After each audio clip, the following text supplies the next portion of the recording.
श्री कृष्ण का युद्ध भूमि में रथ चलाना, वो दृश्य अभी नहीं साकार रूप में हिलता चलता, लेकिन श्री कृष्ण जो हर प्राणी के दिल में बैठे थे, वो कृष्ण अभी भी तुम्हारे दिल में बैठे हैं।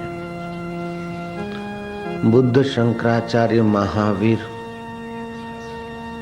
यीशु, ये महात्मा जिस परमात्मा से महात्मा हुए थे, वे महात्माओं के शरीर तो नहीं है, लेकिन जिससे भी महात्मा पद को पाए थे, वो परमात्मा अभी भी तुम्हारे साथ है। और उसी में विश्रांति पाना, उस परमात्मा में शांत होना ही महात्माओं का आदर है, परमात्मा का पूजन है।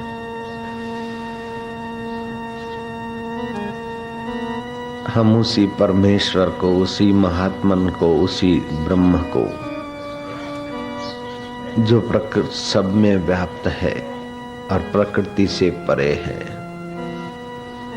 जो सृष्टि की उत्पत्ति, स्थिति और प्रलय का कारण है, उस परमात्मा को हम प्रणाम करते हैं।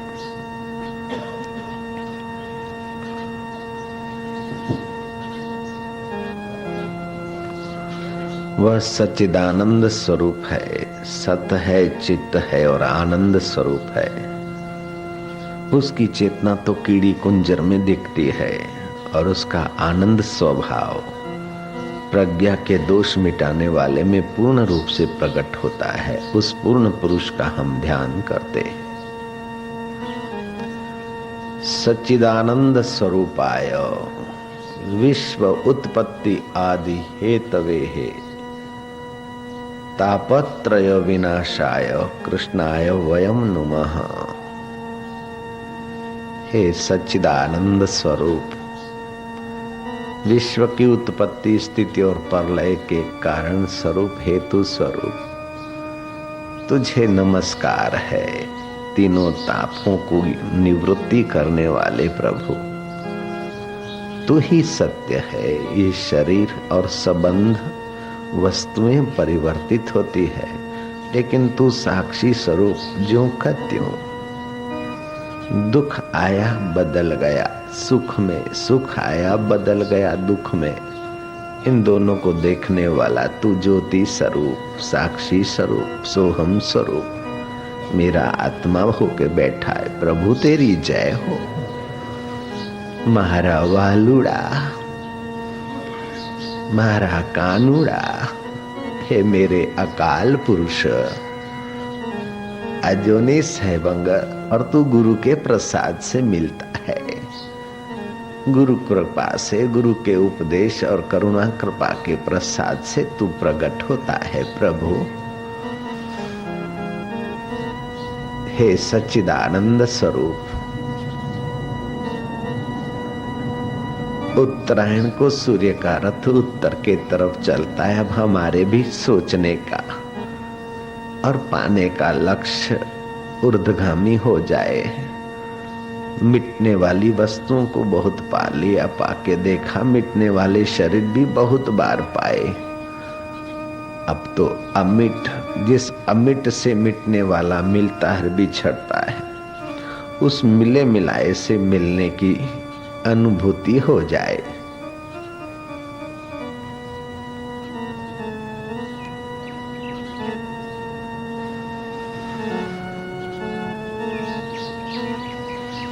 चिंता करना तो हानिकारक है, लेकिन चिंतन करो, और चिंतन उसी का करो जिससे चिंतन उत्पन्न होता है। जिससे चिंतन उत्पन्न होता, उसका चिंतन करने से निश्चिंत जीवन का राजमार्ग खुल जाएगा। निश्चिंत सुख का, निश्चिंत ज्ञान का, निश्चिंत आनंद का, निश्चिंत जीवन का, निश्चिंत स्वरूप का राजमार्ग खुल जाएगा।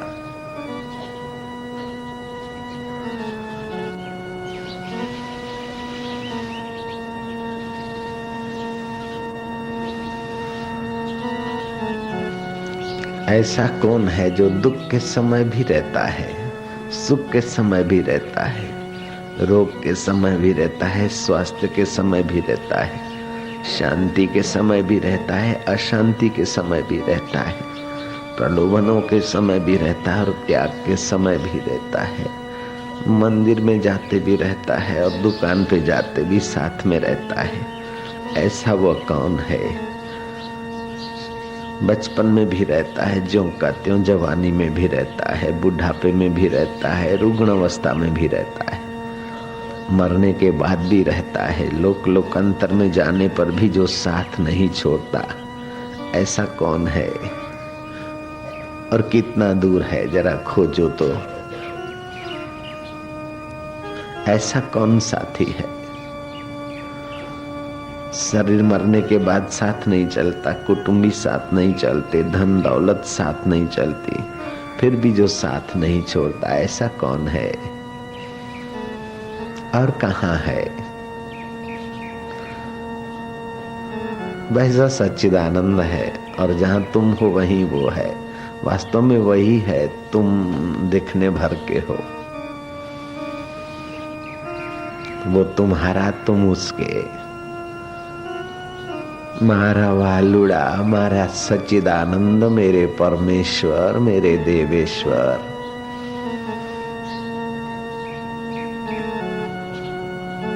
मारा गुरुदेव, हम तुझसे तुझी को मांगते हैं, हम तुझसे तेरी चाह को मांगते हैं, तुझसे तेरी चाह पैदा हो जाए बस। मुझसे तो मेरी चाह ने मुझे परेशान कर दिया, शरीर से तो शरीर के विकारी चाह पैदा होती और इसी में जीवन खत्म हो जाता है। तू अचाह है, तू निश्चिंत है, तू नारायण है, नर नारियों का जिगरी जान है, प्राणी मात्र का तू आधार है, हे सर्वाधार।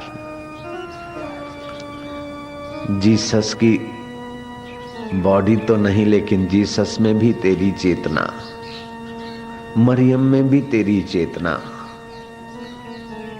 यशोदा और नंद बाबा में भी तेरी चेतना, तो मुझ में और मेरे माँ बाप में भी तेरी चेतना। तू तो वही का वही। सो साहिब सद सदा हजूरे, अंधा जानत ताको दूरे।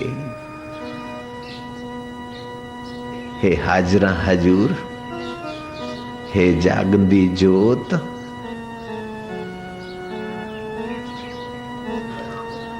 हे आद सत जुगात सत, हे सच्चिदानंद सत्य स्वरूप प्रभु।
मंगलेभ्योऽपि मंगलम, पावनम पावनेभ्योऽपि हरि नामेव केवलम।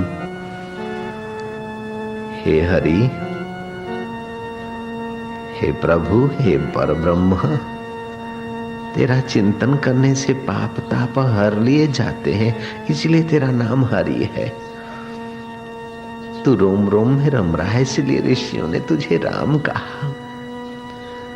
तू आनंद स्वरूप है, सबको आनंद के लिए आकर्षित करता और आनंदित करता है, इसलिए तेरा नाम कृष्ण भी है।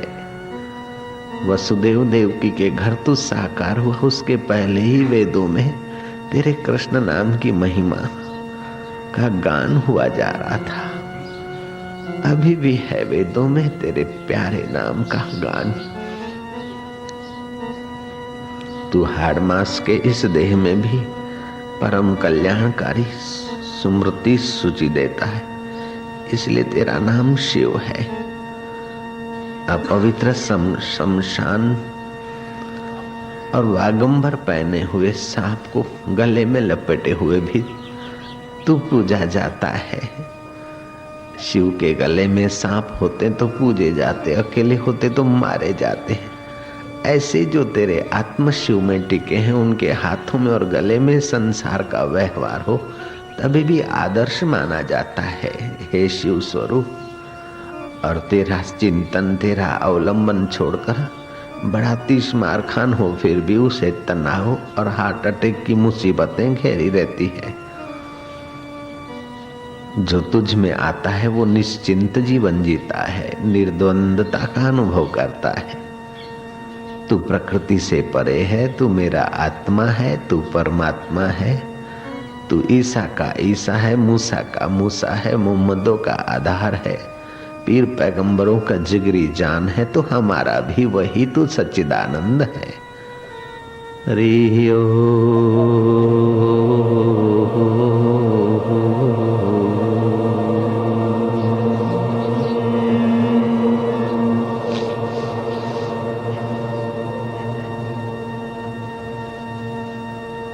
धन भागी हैं वे लोग जिनको ब्रह्मज्ञानी गुरुओं का आश्रय मिल जाता है। बड़भागी वे हैं जो तुझको पाए हुए को पा लेते हैं। बिना गुरु के किसी ने तुझको पहचाना नहीं, पाया नहीं। तू तो साकार रूप में शाकुनी को दिखा था, लेकिन कुछ न पाया उसने। लेकिन जब तेरे उपदेश को कोई सतपुरुष देता है, और सतपुरुषों में जो श्रद्धा रखते हैं, वे तो तेरे साकार और निराकार दोनों स्वरूपों को पहचान लेते। तू उनसे छुप नहीं सकता, तू उनसे दूर नहीं, वो तुझसे दूर नहीं। धन भाग्य वे जिनको सतगुरुओं की प्राप्ति हुई, सत्य का उपदेश, सत्य का अनुभव युक्त प्रसाद बांटने वाले सतगुरु जिनके मिल गए, वे मुख्य कर्तव्य निभाने की तरफ चल पड़ते हैं देर सवेर। और मुख्य कर्तव्य तो है जीवात्मा अपने परमात्मा स्वभाव को पहचान ले, अपने अद्वैत आत्मा को जान ले। हलो तहली आसमान देखूं, आसमान मिड़े तारा, तारन जो चंड बितूं, तेरा मकान आला, जित कित बसी तो तू। हलो तहली दरिया वेखूं, अज्ञा हली पसूं, दरिया मिड़े लहरूं, लहरूं जो लाल भी तू। तेरा मकान आला, जित कित बसी तो तू। हलो तहली बाजार वेखूं, बाजार मिले आदम, आदम जो दम भी तू। बाजार में सब आदम है, मनुष्य है, आदम का दम भी तू है। अधो वायु उध वायु, उसके बीच में तेरी सत्ता, तू ही तो काम करता है, तेरा ही अस्तित्व काम करता है। हलो तहली किस्ती वेखूं, अज्ञा हली पसूं, किस्ती में मिले राहिब। चलो तो नाव देखे, नाव में सब राहिब राहगीर जाने वाले। राहिब का रब भी तू है, राहिबों का रब भी, दिल की धड़कने देने वाला तू ही। आसमान में सब तारे, तारों का चांद भी तू। दरिया में सब लहरें, लहरों का लाल भी तू। बाजार में सब आदम, आदम का दम भी तू। किश्ती में सब राहिब, राहिब का रब भी तू। तेरा मकान आला, जित कित वसी तो तू। अब जित कित तू बस रहा है, तो मेरे साथ, मेरे पास, मेरे दिल में भी तेरे सिवा और कौन हो सकता है। अभागे अज्ञान ने, अभागे विकारों ने, अभागे काम ने ललना का चिंतन भर दिया। अभागे क्रोध ने शत्रु का चिंतन भर दिया। अभागे लोभ ने धन दौलत का चिंतन भर दिया। अभागे मोह ने मिटने वाले का चिंतन भर दिया। अभागे अज्ञान ने आलस्य निद्रा भर दिया। लेकिन जब सद्गुरु मिल जाते तो सौभाग्य चमकता है, तेरा चिंतन होता है, तेरा ज्ञान होता है, तेरा आनंद आता है। गंगा दिखती है बाहर, लेकिन गंगा में भी तेरी ही मधुरता और पुण्याई बरस रही है। ऐसा चिंतन करने से गंगा के रूप में भी तेरा चिंतन होगा। पक्षियों के किलोल में तेरी चेतना है, ऐसा चिंतन करने से तेरा ही सुमरण होगा, चिंतन होगा। बालक में, बालिका में, सूर्य में, चांद में, सितारों में, दरिया में, दरिया के किनारे सब तेरी सत्ता का ही विलास है। ये स्मृति मात्र हमारे हृदय को पावन कर देती है। जैसे सरोवर के अथवा दरिया के किनारे ऊपर खूब तरंगे उछलते कूदते लड़ते मरते मिटते रहते हैं, झाग होती है, भंवरे होते, वो चंचल दिखती है। लेकिन समुद्र और सरोवर की गहराई में शांत पानी, ऐसे चित्त की रजोगुणी तमोगुणी अवस्था में ये सारा समाज में तनाव, खिंचाव, हाय घोड़ा तोबा यारी दंगा मुकदमा ये दिखता है। लेकिन उस चित्त की गहराई में तो तू ही तू है, शांत चैतन्य सोहम साक्षी। हम उसी परमेश्वर में शांत चैतन्य में गोता मार रहे हैं। तरंगों में तो खूब उछले कूदे, अब गहरा गोता मारेंगे। जैसे गोताखोर मरजीवा होकर मोती लाता है, ऐसे हम अहम को मारकर आत्म मोती के तरफ गोता मारेंगे प्रतिदिन। किनारे खड़ा खड़ा क्या जाने मोतियों को कि तलवे में कहाँ मोती है। जो मरजीवा है वही तलवे में पहुंचता और मोती पाता है। जिन खोजा तिन पाया गहरे पानी बैठ, मैं पोरी डूबन डरी रही किनारे बैठ।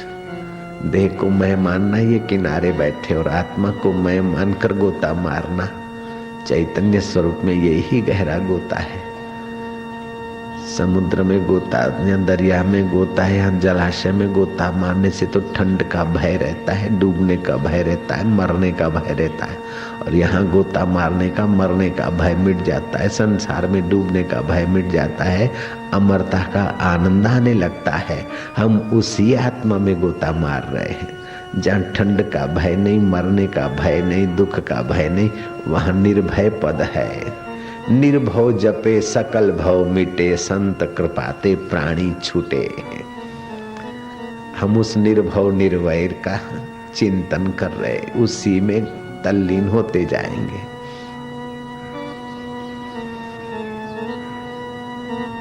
प्रभु तेरी जय हो, सच्चिदानंद तेरी जय हो, गुरुदेव तेरी जय हो, आत्मदेव तेरी जय हो। आसान है, सरल है, कोई कठिन नहीं। जड़ हीरों को पाने के लिए जान खो देता है, तो चैतन्य प्रभु को पाने के लिए अहम खो दे तो तेरा क्या बिगड़ता है भैया। अपनी चतुराई को छोड़, निर्दोष बालक की नाई गोता मार। होमी रोग छोड़ दे, अहंकार का रोग छोड़ दे।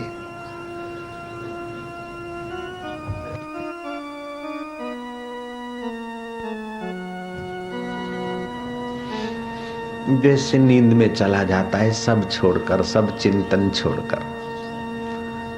जब तक चिंतन करता कि मैं सो रहा हूं तो सो रहने का चिंतन है तो नींद नहीं आएगी।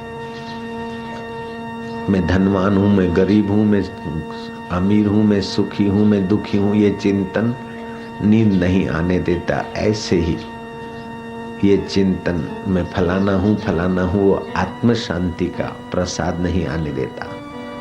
छोड़ दे मैं फलाना फलानी, बस मैं थारो तू मारो, मैं तेरा तू मेरा, और मैं तो हूं नहीं, तू ही तू। बिंदु नहीं सिंधु ही सिंधु। निमक की पुतली गई, समुद्र का जरा नाप लेने, था लेने, समुद्र हो गई। ऐसे ही बुद्धि जाएगी उस बुद्धिदाता में, बस उसमय हो जाएगी।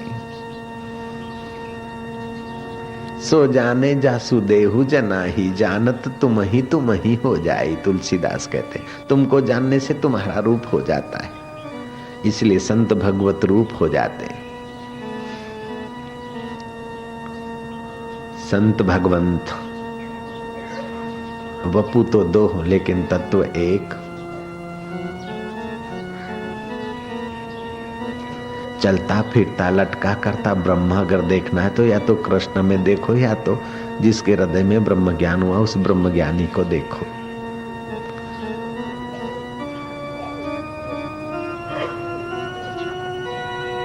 और जितना जितना ज्ञान की आंख से देखोगे, श्रद्धा की आंख से देखोगे, वेदांत की आंख से देखोगे, उतना उतना वो महान आत्मा तुम्हें समझ में आएगा। और जितना वो समझ में आएगा उतना ही तुम अपने को समझ पाओगे, और जितना अपने को समझ पाओगे उतना ही वो समझ में आएंगे।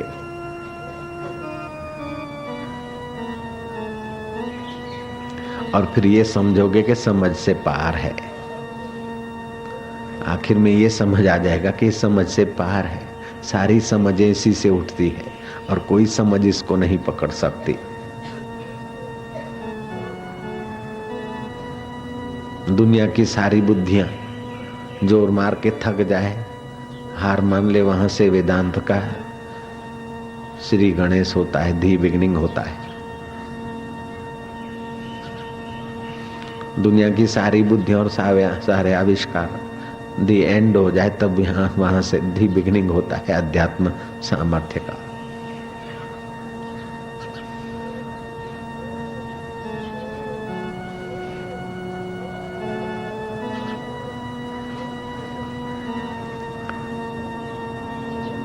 ईसा के पहले भी सृष्टि थी, तो सृष्टि बनाने वाला उससे पहले है। राम और कृष्ण के पहले भी सृष्टि थी, तो सृष्टि बनाने वाला राम तत्व, कृष्ण तत्व पहले है। और वो ईसा और कृष्ण और राम या बुद्ध अभी नहीं, लेकिन वो अभी भी है जिसकी सत्ता से सृष्टि चल रही है, जिसकी सत्ता से तुम्हारा दिल धड़कने ले रहा है। सो साहेब सद सदा हजूरे, अंधा जानत ताको दूरे। सच्चे हृदय से भगवान को, गुरु को प्रार्थना करो, प्यार करो, तो तुम वहीं पहुंचोगे जहां वो है। जहां भगवान नित्य रमण करते हैं, गुरु नित्य रमण करते हैं, तुम वहीं जाना चाहो तो उन्हीं के चिंतन में तल्लीन हो जाओ। तुम जिसका चिंतन करते हो वहीं पहुंच जाते हो।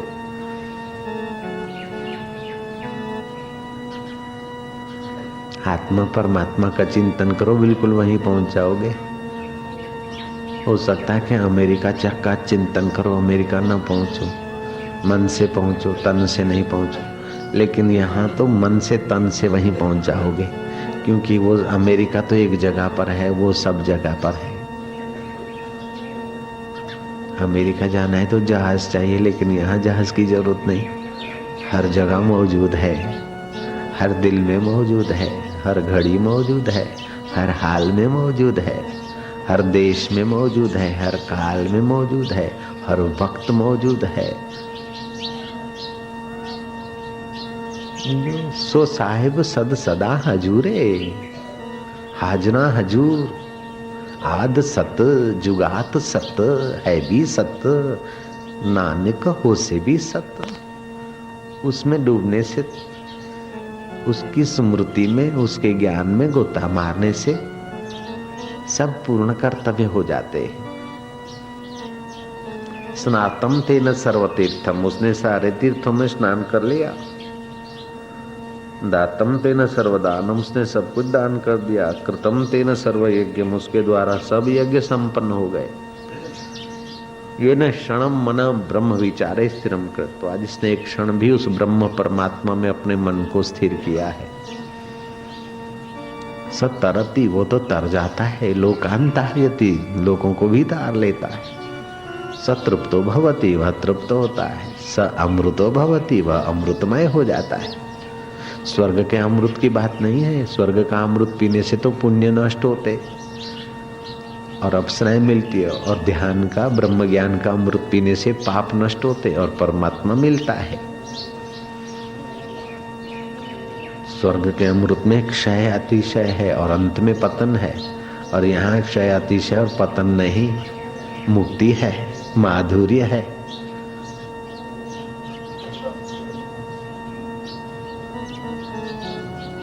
जितना जितना चित्त शांत होगा उतना सामर्थ्य बढ़ेगा। चित्त की शांति प्रसाद की जननी है। संयम रखना चाहिए। Sexy life, very dirty life.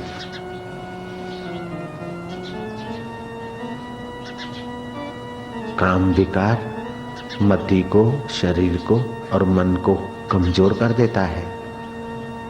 इसीलिए जीवन में संयम बहुत जरूरी है। बिना संयम के ये अमृत नहीं मिलता।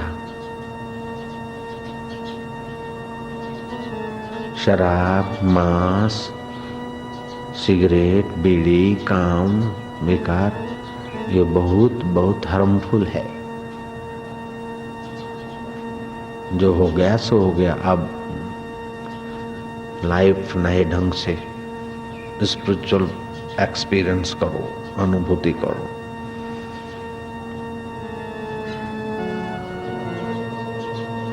है मस्त पड़ा महिमा में अपनी, गहर राम अब और नहीं। जंगल में जोगी बसता है, गह रोता है, गह हंसता है, दिल उसका कहीं नहीं फंसता है, तन मन में चैन बरसता है। दिल फंसा तब फंसा। अब तो उसके चिंतन में, उसके रस में एक बार ऐसा मजा आ गया कि संसार में कहीं नहीं फंसता वो।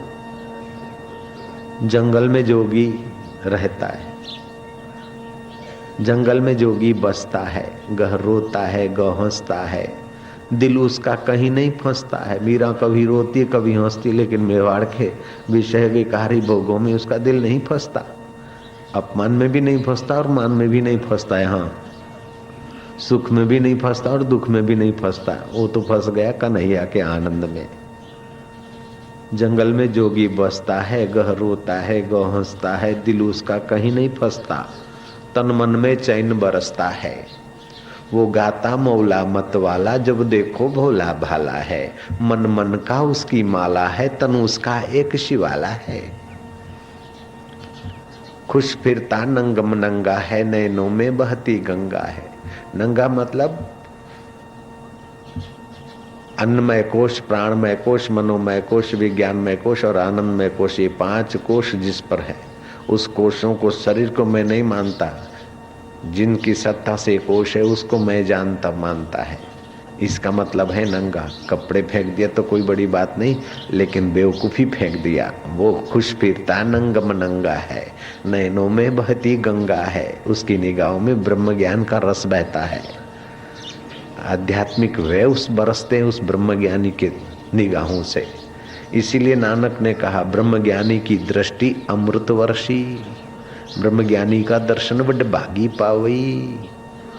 ब्रह्मज्ञानी को खोजे महेश्वर, ब्रह्मज्ञानी आप परमेश्वर। ब्रह्मज्ञानी का कथ्य न जाए आधा अखुर, आधा नानक ब्रह्मज्ञानी सबका ठाकुर। खुश फिरता नंगम नंगा है, नैनों में बहती गंगा है। जो आ जाए सो चंगा है, दिल रंग भरा मन रंगा है। वो गाता मौला मत वाला, जब देखो भोला भाला है। मन मन का उसकी माला है, तन उसका एक शिवाला है। पास उसी के पंछी आते, ये जिज्ञासु रूपी पंछी आते, साधक रूपी। पास उसी के पंछी आते, दरिया गीत सुनाता है। वह आत्म दरिया उसको गीत सुनाता है। जंगल में जोगी बसता है, गह रोता है, गह हंसता है, दिल उसका कहीं नहीं फंसता है, तन मन में चैन बरसता है। वही सच्चा जीवन है। मनुष्य जीवन इसी जीवन को पाने के लिए है। खाना पीना, बच्चों को पैदा करना, प्रॉब्लम आए तो घबरा जाना और सुख आए तो पूंछ हिलाना, ये तो कुत्ता भी जानता है। सुख में सुखी, दुख में दुखी तो कुत्ता भी होता है। लेकिन मनुष्य वह है कि सुख को सौंपना और दुख को सौंपना, आत्मा को अपना जान ले, वो निहाल हो जाए। हिमालय को भगवान पवित्र क्यों कहते हैं? कि वहाँ सिद्ध पुरुष रहते हैं, अनादि काल से साधना करने वाले लोग रहते हैं।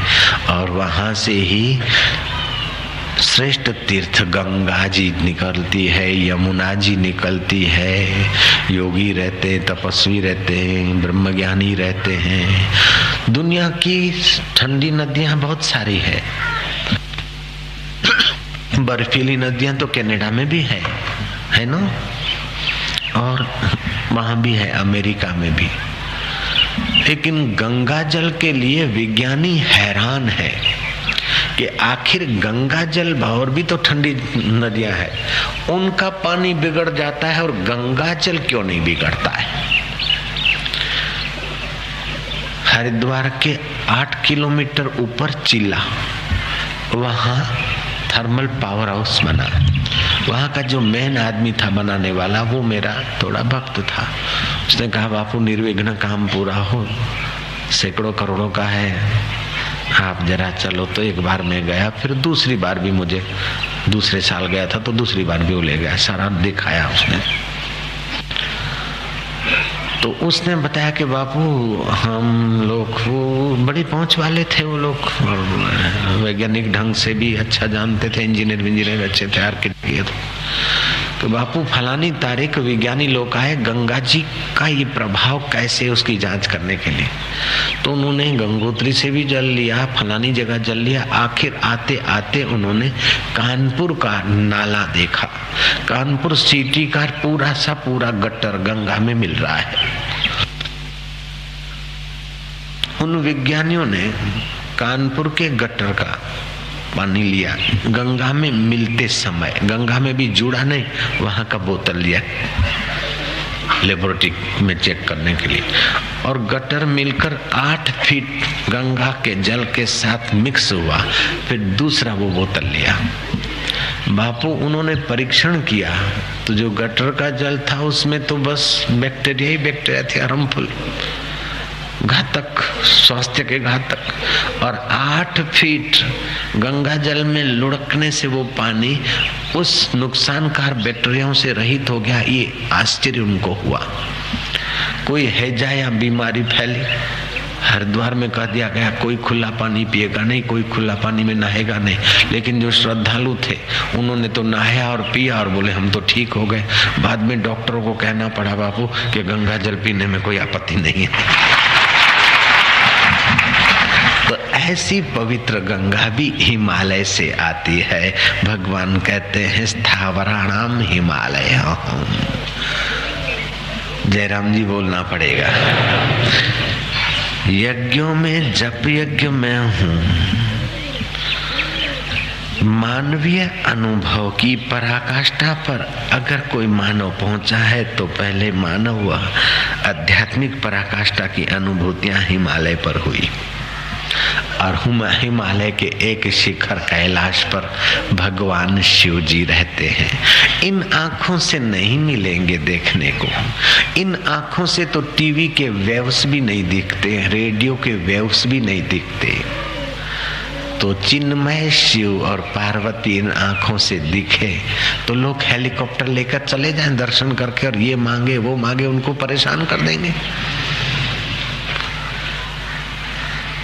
आम आदमी से तो राष्ट्रपति भी नहीं मिलते, जयराम जी के। आम आदमी से तो प्राइम मिनिस्टर भी नहीं मिलते।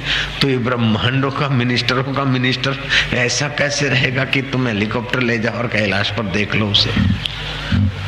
इसके लिए तीव्र उपासना चाहिए और तीसरा नेत्र खुलना चाहिए तो मिलते। जैसे चैनल नंबर 100 अथवा रेडियो स्टेशन नंबर 100 खोलते हो तो वही वेव्स तुमको गाने या रूप के रूप में दिखते हैं। ऐसे ही तुम साधना करके प्रणव का या गुरु मंत्र का, मिश्रित मंत्र का सहारा लेकर चैनल नंबर 3 तीसरा नेत्र और केंद्र नंबर 6 अगर खोलते हो तो तुम्हें भी दीदार हो सकते। मैं भूत प्रेतों में नहीं मानता था, हमको दिखे नहीं तब तक। एक बार इधर मांडल है, यहाँ से होगा 60-70 किलोमीटर विरमगाम के रास्ते पर। मांडल में मेरी कथा थी। तो गांव के बाहर स्कूल में मैं ठहरा था। रात को जलपान करके मैं घूमने गया। अंधेरी रात थी, शांत देहाती सड़क थी, दोनों किनारे खेत थे और खेतों के बॉर्डर बाउंड्रियां थी थुअर की और जंगली बबुल की। तो मैं घूमने गया तो करीब 8, साढ़े 8, 8:30, 8:45 भी बजे होंगे हो सकता है। तो अंधेरा था और एक सफेद छाया सा कोई 30 फीट पर दूरी पर और मेरी ही साइड में 30 फीट दूरी पर मुझे व्यक्ति दिखाई दिया। व्यक्ति तो क्या करे, सफेद आभा। एक है ये कौन है, लेकिन मैं 30 फीट वो दूर दिख रहा है, मैं तो 30 कदम चला फिर भी उतना ही दूर दिख रहा है। मैंने सोचा कि क्या है, भ्रांति तो नहीं, ये कौन है। फिर सोचा होगा साइन बोर्ड और अंधेरे में दिखता है 30 फीट दूर होगा। जल्दी जल्दी चला और थोड़ी देर के बाद सचमुच में कोई साइन बोर्ड जैसा पतरा भी देखा। मैंने कहा बस यही होगा, भ्रांति है मेरी। तो घूम के जब लौट के आया उसी रास्ते तो वही छाया सफेद सफेद रोड क्रॉस कर रही। तो मैंने भोजन किया था, नाश्ता दी जो, तो उससे डकाराते मेरा ओम का स्वभाव है, तो ओम की बस गुंजन होते ही मानो जैसे कोई बादलों को चीरकर बिजली चमक गई, अथवा तो फोटो लेते समय जो प्रकाश का झटका आता है, ऐसे ही वो छाया धड़ाक लेकर रोड के दूसरे तरफ जो खेत थे और जहां बबुल थे, सटाक बबुलों के साथ उस छाया का मानो एक्सीडेंट हुआ। बबुल हिले, जोरों के हिले, बड़े थड़ वाले नहीं थे, छोटे छोटे। मैंने देखा, रे बेटा कौन है, डरो मत बेटा, कौन हो, क्या है, तुमको लगा तो नहीं। हमारा तो हृदय जरा वैसे ही है, किसी का दुख देखकर हमारा हृदय तो वैसे ही द्रवित। तो न बेटा था न बाप था, तो दिखाई नहीं। आखिर हम आए वहाँ, तो वहाँ समिति वालों को बोला कि ऐसा ऐसा।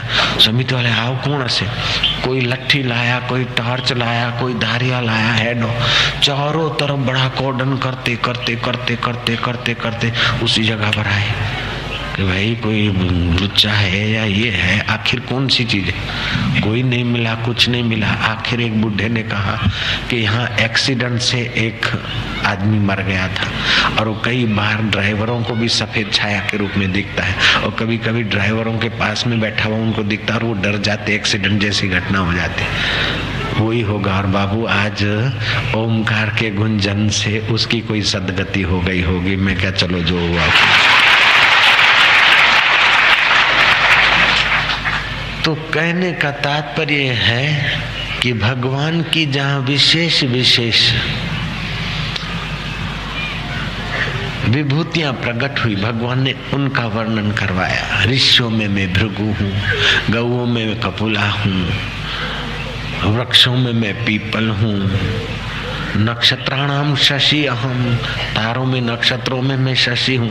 अब सब में न देखो तो विशेष विशेष में देखो, तो मन अगर बदलता जाता है तो भगवान में देख। भगवान पर नहीं ठहरा मूर्ति पर, तो चलो चांद पे ठहराओ, चांद में मेरे परमात्मा है।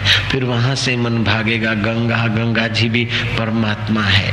चलो फिर साधु संत ऋषि माता पिता, तो जहाँ जहाँ विशेष विशेष दिखे वहां वहां भगवान के वैभव को देखे, भगवान की स्मृति करे, तो तुम्हारा चित्त भगवताकार हो जाएगा। जीव भाव के दोष निवृत्त हो जाएंगे और इस भाव का रस और इस भाव का सुख और इस भाव का आनंद और इस भाव का माधुर्य प्रकट होते हुए तुम्हारा जीवन धन्य हो जाएगा। सूर्य नारायण को ना सूर्य भगवान कहते, सूर्य नारायण कहते। जब सूर्य दिखे तो उसमें मेरे नारायण का तेज है और चंदा दिखे तो उसी में मेरा नक्षत्राणाम शशि हम मेरा परमेश्वर है। ऋषि मुनि संत दिखते हैं तो वो संतों में संतत्व मेरे प्रभु का है।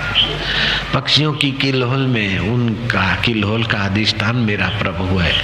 तो दिखे तो अनेक, लेकिन अनेक में गहराई में, अनेक की गहराई में छुपा हुआ एक, उसकी जब स्मृति करोगे तो तुम्हारे चित्त में सुंदर भाव आएगा, विकार क्षीण होने लगेंगे और निष्कामता का सद्गुण विकसित होगा। अगर तुम एक साथ विश्व भर की सेवा करना चाहते हो, एक साथ बहुत आदमियों का भला करना चाहते हो, अथवा एक साथ अपने चित्त को पवित्र करना चाहते हो, जगत की व्यापक सेवा करना चाहते हो, तो आप ये संकल्प करो कि हम निर्मम हो जाएं, हम निष्काम हो जाएं। ममता और कामना हमारे भगवतीय स्वभाव को, हमारे आत्म स्वभाव को ढक कर रखती। निष्काम और निर्मम होकर तुम जगत की सेवा करोगे। ममता या कामना युक्त जो चित्त है वह भूला हुआ चित्त है। ममता और कामना से हकीकत में हमारी योग्यताएं कुंठित होती और काम बिगड़ता है। जितना जितना व्यक्ति निर्मम और निष्काम होता है उतना उतना उसका ईश्वरीय स्वभाव, आत्म स्वभाव प्रकट होता है। वही लोग ईसा, मूसा, मोहम्मद, कृष्ण, क्राइस्ट, बुद्ध और महावीर हुए जिन्होंने निष्कामता और निर्ममता का पाठ अपने जीवन में सार्थक किया। तुम जितने जितने अंश में निष्काम होते जाओगे उतने उतनी दैविक शक्तियां तुम्हारे द्वारा निखर काम करती जाएगी। जितने जितने तुम निर्मम होते जाओगे उतना उतना तुम्हारा बौद्धिक समत्व बढ़ता जाएगा। कामना के अंधे आंधी तूफान ने हमारे आत्म प्रकाश को आच्छादित कर दिया। सूर्य को बादल नहीं ढकते, बादलों की ताकत नहीं सूर्य के आगे खड़े भी रह सके, लेकिन सूर्य और हमारे बीच बादल आ जाते हैं। ऐसे ही परमात्मा को कामना नहीं ढकती, लेकिन जीवात्मा को कामना ढक देती है। परमात्मा सामर्थ्य का पता नहीं चलता। बादल यहाँ दिखते हैं, हमको अंधेरा दिखता है, लेकिन 25 किलोमीटर दूर तो पूरा सूरज लोगों को दिखता है। होता रहता है ऐसा। तो सूरज को बादलों ने नहीं ढका, हमारी आंखों की जहां तक की कैपेसिटी है वहां तक या उससे और थोड़ा ज्यादा तक बादल है। ऐसे ही हर चित्त में कामना जितनी लंबी चौड़ी उतना ही आत्म सूर्य उनको कम दिखता है या नहीं दिखता है। जितनी कामना कम उतना ही उनका जीवन आत्म सूर्य आत्म प्रकाश में जीता है और उतना ही वे लोक संग्रह के कार्य में सफल होते हैं, उतने ही वे स्वस्थ रहते हैं, उतने ही वे प्रसन्न रहते हैं, उतने ही वो अपने और समाज के जीवन को उन्नत करने में सफल हो जाते हैं जो निष्काम और निर्मम है। स्वार्थी मनुष्य सोचता कि अपने काहे मलेगो, अपने काहे मलेगो। अरे जो मलेगो वे छूट जाएगो, अपने काहे मलेगो ये सोचना छोड़ दे। लोकारो भलो वेगो अपने काहे जोईजे नहीं तो थोरने जो मलेगो वो तो दुनिया जानेगी काहे मळ्यो थने। निष्काम और निर्ममता से जो मिलता है वो सकामी और ममता वाले के भाग्य में कहाँ है। जितना जितना जीवन में निष्कामता आएगी, निर्ममता आएगी, उतना उतना जीवन भारहीन, चिंता रहित, worryless, egoless, tensionless, happiness, spiritual happiness. निष्काम और निर्मम हुए बिना अकर्तव्य की भूल नहीं मिटेगी। जो बिन जरूरी है अकर्तव्य करेंगे तो फल कड़वे आएंगे और कर्तव्य पालेंगे तो कड़वे फल मीठे आएंगे। जिस समय जो हमारा कर्तव्य है वो करते हैं तो फल मीठे आते हैं, लेकिन कर्तव्य की जगह पर अकर्तव्य करते तो फल कड़वे आते। उस समय चाहे पता न चले, समझो दिन है तो हमें काम करना चाहिए, नहाना धोना खाना पीना ये वो करना चाहिए, और रात्रि है तो सोना चाहिए। लेकिन रात्रि को खाएं पिए और धोएं कमाएं और दिन को सोए तो वो मजा नहीं आता जीवन के तालबद्धता का। ऐसे ही जो काम जिस वक्त करना है अथवा जो काम जिसकी सत्ता से होता है उस सत्ताधीश को पहचानने के लिए निष्कामता आएगी, निर्ममता आएगी, उतना उतना आत्मबल बढ़ जाएगा। कामना किसी वस्तु की होती है, किसी अवस्था की होती है, किसी परिस्थिति की होती है।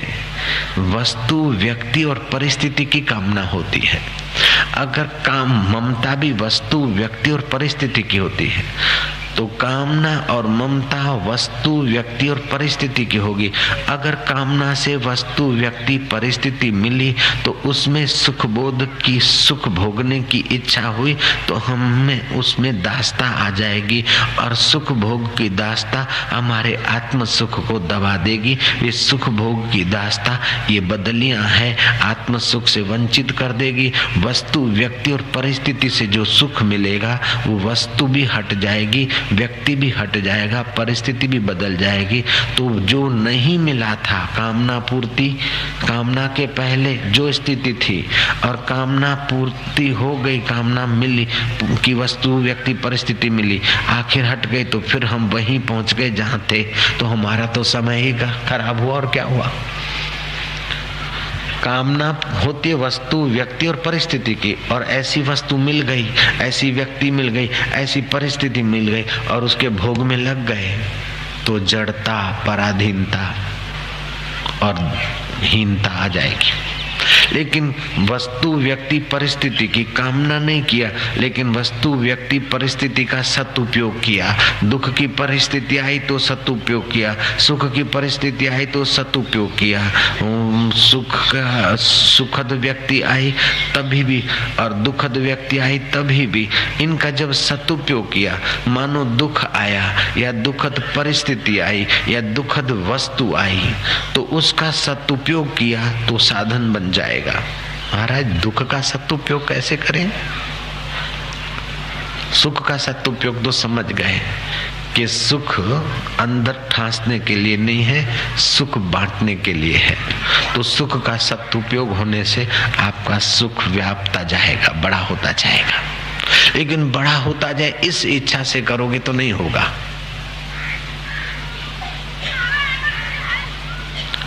इच्छा छोड़ो, स्वभाव है। अच्छा, दुख का सदुपयोग कैसे? दुख पैरों तले कुचलने की चीज है, जहां तहां उसको रिपीट करने की या छिटकने की या सुनाने की चीज नहीं। दुख पैरों तले कुचलने की चीज है और सुख बांटने की चीज है, और परमात्मा साक्षी है और उसे पाने के लिए ही मेरा जीवन है, ऐसा समझेंगे तो वस्तु, व्यक्ति और परिस्थिति का सदुपयोग हो जाएगा। वस्तु, व्यक्ति और परिस्थिति का सदुपयोग ज्यों-ज्यों बढ़ता जाएगा त्यों-त्यों आप सत्य में टिकते जाएंगे। वस्तुएं बदलती जाएगी, आएगी तो भी ठीक है, चली गई तो तुम आबद्ध नहीं हो। व्यक्ति आई ठीक है, लेकिन चले गए तो तुम उसलिए परेशान नहीं हो। परिस्थिति आई ठीक है, उसका उपयोग किया, नहीं आई तो तुम परेशान नहीं हो। तुम्हारी परेशानी मिट जाएगी, तुम्हारा तनाव मिट जाएगा, तुम्हारा बंधन मिट जाएगा। तुम्हारे दुख के मूल ही हैं ये नासमझी से किए हुए गलत निर्णय ही दुख के मूल हैं।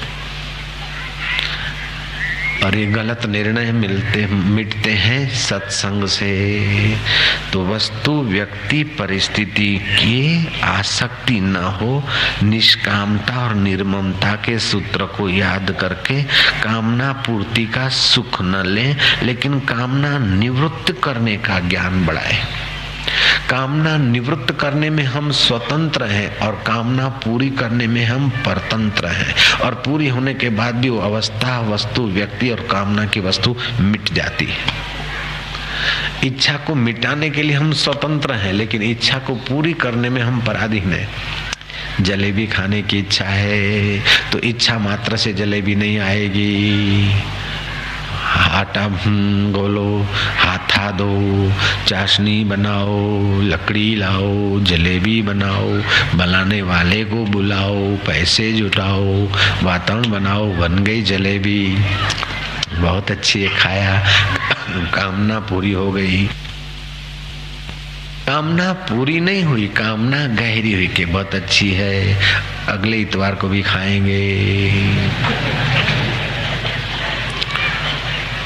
आ गया मजा, खाते ही रहे तो डायबिटीज के इंजेक्शन भौंकाते रहो।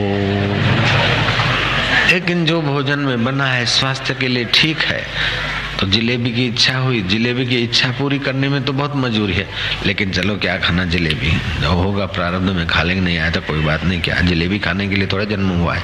जन्म तो हुआ है कामना निवृत्ति के लिए। हरिओम तत्सत। चुटके में कामना तुम निकाल सकते हो, फ्री हो गए। क्या करूं, ये ऐसा हो जाए तो अच्छा, ऐसा हो जाए तो अच्छा, ऐसा हो जाए तो। जब तक कामना बनाए रखते तब तक कि ये बहुत बहुत परिश्रम से भी नहीं होता। जब कामना छोड़ देते तो ईश्वर के हैं वो अकाट्य जो सिद्धांत है कि आप कामना करते हो, कामना को पकड़े रहते तो कामना पूरी नहीं होती, कामना को छोड़ देते तो धड़ाक से कल्पना भी नहीं कर सकते और हो जाता है। कामना को अगर पकड़ रखते हो तो रामतीर्थ बोलते हैं। जैसे तुम रेलवे ट्रेन में मुसाफरी कर रहे हो और तुम ट्रेन स्टेशन पे खड़ी, तुम दरवाजे पे खड़े और किसी मित्र को बोला, देखा, मित्र को बुलाया। जब मित्र को बुलाया तो अब मित्र आया तो आपको दरवाजे से हट जाना चाहिए, तभी मित्र घुसेगा अंदर। अगर तुम दरवाजे पे चिपके हुए तो मित्र आएगा भी कैसे। ऐसे ही तुम्हारा काम्य पदार्थ तभी आता है जब कामना करके तुम छोड़ जाते हो, लापरवाह हो जाते हो, तभी काम्य वस्तु आती है, हाजिर हो जाती है।